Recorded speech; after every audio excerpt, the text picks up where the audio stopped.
services rendered to Chauncey M. Depew during the time he was president of the New York Central Railroad Company and the Republican leader, Mr. Goldstein was promised any position in the New York Central Railroad Depot he wanted for the acting of it. He called on Mr. Depew, was met at the door by the attendant who asked him his business. Mr. Goldstein said, "I want to see Mr. Depew."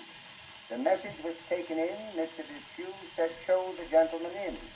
He came in. He said, "Well, Mr. Depew, I came for the job you promised me in the New York Central Railroad Company. What kind of a job would you like to have, Mr. Goldstein?" He says, "I want to be a train dispatcher." "A train dispatcher? What is your idea of a train dispatcher?"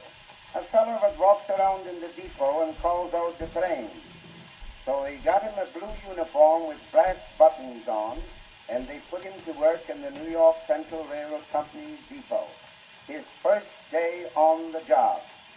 "All aboard, train was going in the west. For Albany, U-ticket, Syracuse, Rochester, Buffalo, Indianapolis, Chicago. Who wants to go in the west? Who would like to go in the west?" Just then a fellow came up and said, "I beg your pardon, old man. Could you tell me when the last train goes to Buffalo?" "When the last train goes to Buffalo? You should live so long."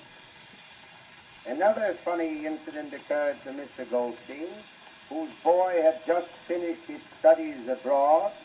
He brought him back to this country and decided on giving a concert at Carnegie Hall.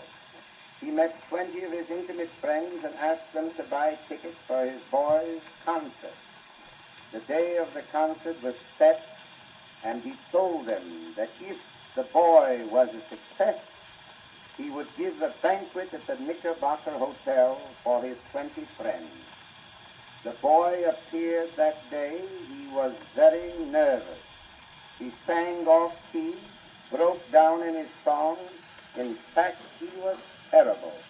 The audience got up and left in disgust. Mr. Goldstein immediately ran down to cancel the banquet. As he entered the banquet hall, he found 5 of his friends sitting there eating and drinking champagne. Goldstein said, "My gracious, what are you doing? Don't you remember what I said? If the boy was a success, I would give a banquet. He wasn't a success. He was a failure." Thereupon one of them rose and said, "Well, we liked him.